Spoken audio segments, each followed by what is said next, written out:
Pakistan's first satellite space mission iQube Qamar successfully reached the lunar orbit through China's Chang'e 6 mission.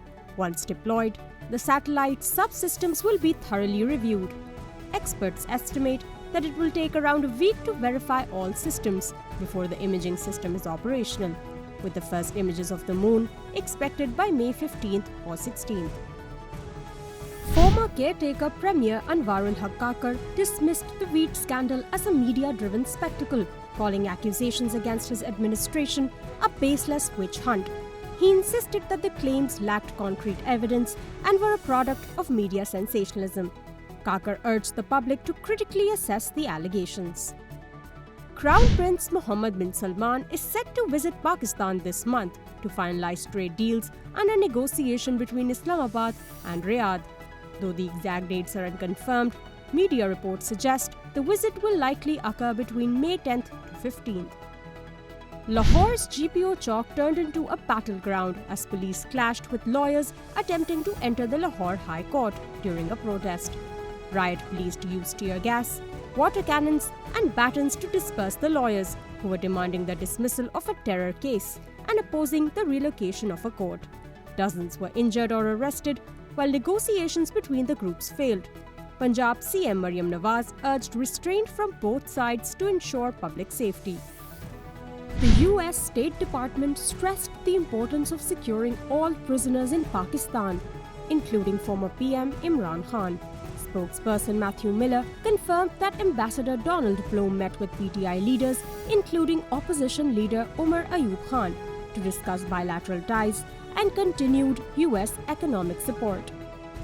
UN humanitarian chief Martin Griffiths warned that Israel's incursion into Rafah will lead to more death and displacement.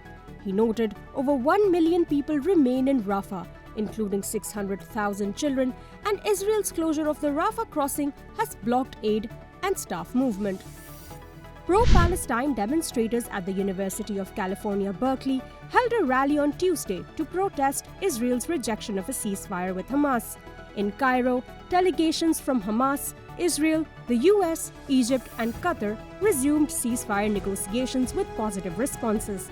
However, Israel declared Hamas's proposed terms unacceptable and seized the main Gaza-Egypt border crossing at Rafah.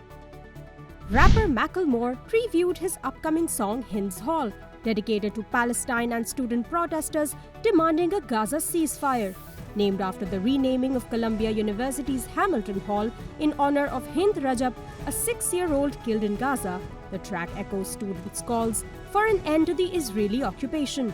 He announced that all proceeds from the song will go to the United Nations Relief and Works Agency for Palestine refugees. Air India passengers in Kerala and New Delhi were left stranded after flight cancellations on May 8th without immediate compensation. Frustrated travelers reported a lack of communication and seating arrangements. Air India Express attributed the cancellations to cabin crew taking sudden sick leaves. This disruption follows Tata Group's ongoing aviation challenges, including Vistara Airlines scaling back flights due to a pilot shortage. Canadian police are investigating a pre-dawn shooting at rapper Drake's Toronto mansion, where a security guard was seriously injured by a gunshot wound.